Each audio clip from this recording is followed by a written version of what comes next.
Guys, yes. I would like to talk about my childhood. Oh boy. Jess, this is not a group therapy session. Not funny.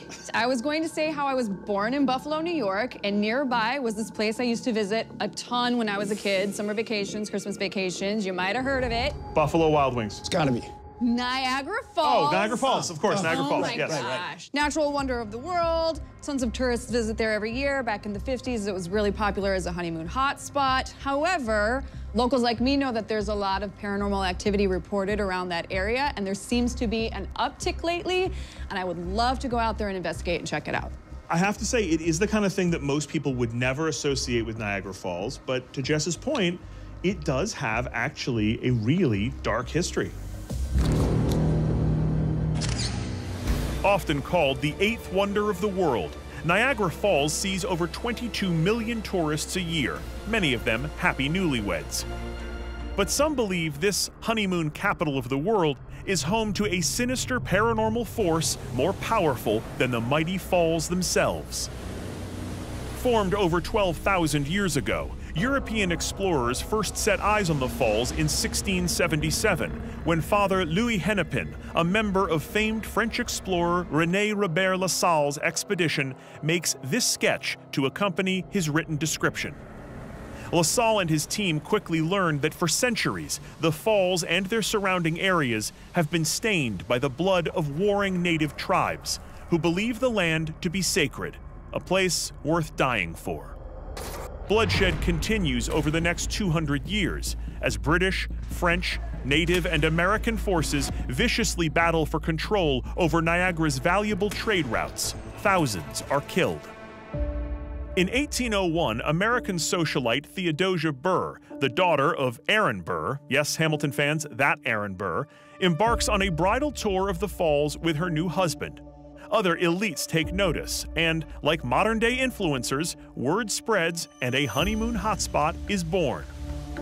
Industrialists see value in the raw power of Niagara, and in 1895, the Edward Dean Adams plant begins harnessing the hydroelectric energy of nearly 44 million gallons per minute of peak water flow. But taming immense power comes with great risk, and 28 workers are killed in the plant's construction. Wherever there is danger, there are thrill seekers, and the falls begin attracting daredevils intent on leaving their mark on history. Unfortunately, the mark they leave is most often in their own blood. On October 24, 1901, Annie Taylor becomes the first to successfully ride over the falls in a barrel. But scores of others aren't so lucky. Like in 1930, when George Stathakis takes the plunge with his pet turtle. The turtle survives, George does not. In 2017, Kirk Jones becomes the most recent victim, unsuccessfully trying to survive the drop in an 8-foot rubber ball. Beyond these tragedies, there have been thousands of suicides at the falls, with 20 to 30 people taking their own lives there each year. Some estimate the number of bodies recovered from the base of the falls since 1850 to be in excess of 5,000. Death flows like water at Niagara. Centuries of tragedy have led to a staggering number of modern-day paranormal reports. Unexplained occurrences abound, like the sounds of impossible screams, sights of mysterious figures floating in the mist, and feelings of being drawn toward the fall's lethal edge. Are the ghostly experiences of today somehow linked to Niagara's macabre history? With first-time access officially granted by the U.S. Park Service, my team will get up close and personal with the wrath of this geologic marvel to find out. Okay, so what do you think? Well, so here's the thing. I've always been fascinated with animism, and the idea behind that is that a place can kind of absorb spiritual energy. And so I'm wondering, with Niagara Falls, because of all the tragedy it's had in and around that area, is absorbing that spiritual energy, that negative energy, and then projecting it back out, and that is what people are experiencing as paranormal activity. So this is a really interesting question, because this place is truly imposing. And could all of that force and all of that history actually be somehow acting on the living or even the dead? I've never been to Niagara Falls, so count me in on this one already. Wow. But what I'm wondering here is if in some of these paranormal reports, it's actually people just being overwhelmed psychologically by the sound and the fury of the falls themselves. Like what, you think they're getting hypnotized or something? Well, think about it this way. It is a known torture technique to play really loud sounds, really loud music to someone to get them to break in an interrogation. The idea that scientifically there may be some reason why people are affected when they're near the falls. Yes, purely by that intensity. Well, speaking of paranormal reports, I've been in contact with a local eyewitness who claims that they have seen an actual apparition figure of a person floating literally over the falls. So while the two of you are investigating, I'll continue to look for more recent eyewitnesses and I'll stay in touch. Sounds good. All right, well, good luck out there, and probably gonna need some ponchos. Oh, look at that. So prepared. Wow. Because I'm from Buffalo. Niagara Falls sits 7 hours northwest of New York City on the border of the US and Canada. Fed by the Niagara River, the falls are actually made up of 3 distinct waterfalls: Horseshoe Falls, Bridal Veil Falls, and the American Falls. After plummeting over 18 stories, the river funnels into a section of whitewater known as the Whirlpool, and then a stretch of the Niagara Gorge called Devil's Hole. As Phil and Jess start their investigation, I've arranged for them to witness the full power of the falls up close. We're gonna get completely drenched. I think that means we're ready to go. Yeah. Put on. Put on. Let's activate. Are you getting it? Are you getting it? Just a little bit of spray out here. Crazy! It's so cold! Oh my God. That's a lot of water. Oh, I can't even see. I'm just gonna cocoon. I'm cocooning. Look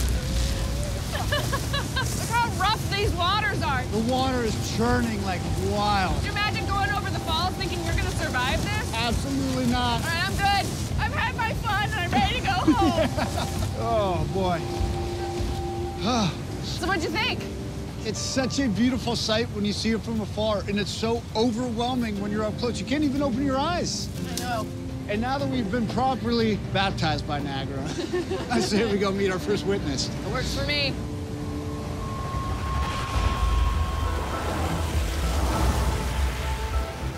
Jess's contact, Bill Kennedy, is a local teacher who was born and raised here and says he's seen things at the falls that he can't explain. As a storm begins to roll in, we're meeting him on Green Island, which sits above the falls on the U.S. side. Bill? Yes. Hey, Jessica, nice to meet you. Nice to meet you. Hey, I'm Phil. Bill. So you've been coming to Niagara Falls for a very long time. Yes, absolutely. I'm born and raised here in Niagara Falls, so I spent a lot of my childhood here. You had an experience out here, Yes, right? Absolutely. One night, I just happened to be walking through, and something kind of caught my eye out on one of the logs out here. It looked like just this little light, and I was just like, it's not a flashlight. And as it got closer, it was more of an aura of an outline of a human. I looked at it, and the temperature just dropped, and I was just kind of shocked. It was just a completely surreal feeling. So it looked like an orb when it started out, but then when you got closer to it, it actually took on the shape of like a glowing person? Yes, but I knew it wasn't a human. Oh, that's weird. Is there any history attached to the place that would explain why you would have seen something so strongly? Absolutely. I do a little bit of tour guide action around here, and being right here, the outline that I saw reminded me of the story of Joseph Avery from 1853. There were 3 people in a boat, and it got stuck in the rocks. 2 people immediately went off the boat, went over the falls, plunged to their death. Joseph hung on for about 18 hours trying to find a way to safety. But then all of a sudden, he's gone. Wow. There is a picture. In fact, I have the picture. Oh my gosh. Whoa. That would suck to be that close to being saved. And nobody can do anything. So where he is in that photo, that's similar to where you saw what you saw? Absolutely. This little area right through here. Yeah. You know, a lot of people say that hauntings occur because of the amount of emotion in a particular area. And that's, I mean, doesn't get much more emotional than that. Were they able to recover his body, or where did he end up? Well, from what I've heard, it was down near what we call the Cave of the Winds. Very treacherous, nonstop hurricane tornado feel as you're down below the bottom of the falls, and literally the roar of the falls, and that's where I understand his body was found. Thank you so much. This was extremely helpful. Thanks, Bill. Thank you.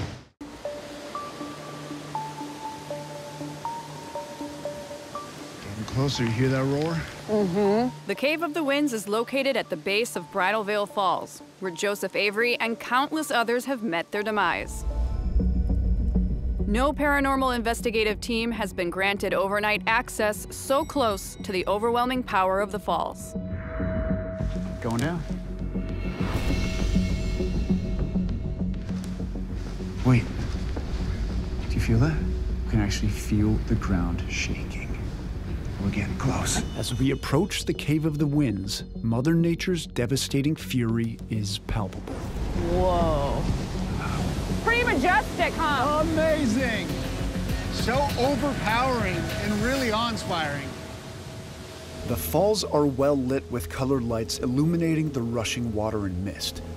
The noise is so thunderous, I want to take some measurements of the audio levels to get some baseline data for a theory I'm working on. As we're getting set up, I use a decibel meter to determine just how loud it actually is here. All right, wow, it got all the way up to about 95 decibels. That type of noise is just bouncing around this entire area. So what I'm really curious about is, does a giant white noise machine essentially play tricks on the mind? I'm gonna have to do some digging now that I got the data. 95 decibels is about as loud as a jackhammer, so we're going to need headsets to communicate during our investigation. Test 1, 2, you got me? Good, gotcha. Test 1, 2, got me? I hear ya. With our comm system up and running, we're ready to begin one of our most challenging investigations yet. We have to stay on our toes for both environmental dangers and possible paranormal activity. We have heard about apparitions appearing in this area, so we brought our camera equipment to get to the bottom of these anomalies. Let me turn on my FLIR. What I'm interested in is if natural patterns can just form kind of randomly in the mist. So kind of like if somebody's sitting there staring at clouds, they see an image in the cloud? Exactly Ah, like that. gotcha. So I set my camera up in a special high contrast setting, hoping that if there is any pattern in all of this white mist, I can take photos that can essentially duplicate what some people have seen. Okay, well, I'm just gonna take the FLIR out to see if I can get any extreme hot or extreme cold spots. I mean, Bill mentioned that when he saw the apparition, it got super, super cold around him, so maybe I can pick up something like that. Did you hear something?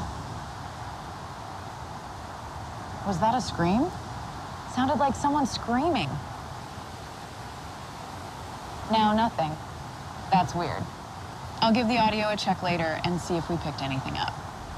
Let's get out there. All right. All right, good luck.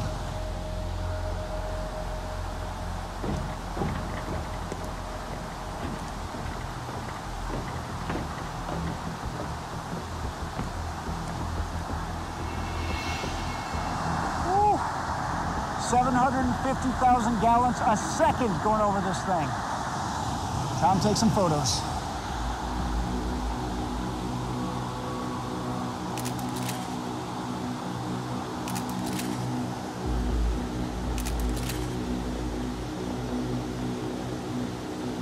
Basically, my hope is that if I take enough photos, a figure will appear that looks like a person out there. Nothing yet.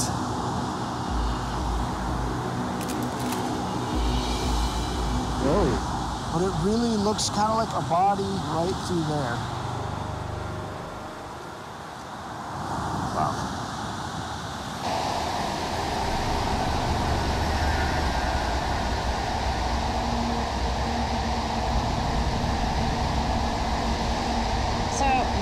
FLIR out, just focusing up here, and that's the edge. Yeah, I mean, we've got rocks that are slightly warmed by the sun from earlier today. I'm wondering if any residual hauntings are present in the flow of water over the cusp of the falls. I'm going to keep a recorder running as we investigate and do some call-outs to see if I can capture an EVP from one of those spirits. I name's Jessica. We just wanted to explore the area. Did you fall here? If you did, what's your name? If you want us to see you, feel free to come out. If you're here, feel free to show yourself. Joseph Avery, are you here with us?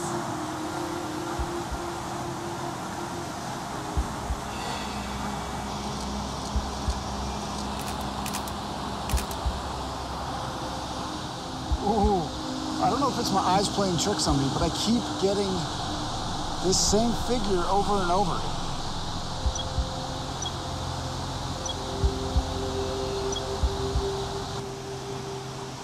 If you're here, feel free to show yourself. So, oh wait a minute. Wait, what's that?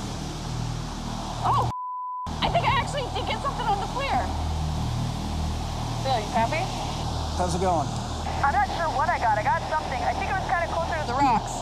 Okay, I mean, interestingly, I'm getting kind of a repeated pattern that almost looks like the silhouette of a person. Maybe it's just the falls getting to my brain, but I swear I kind of see a shape in there. I'm gonna have to show you. All right, cool. Yeah, let me come down there and check out what you got. Sounds good.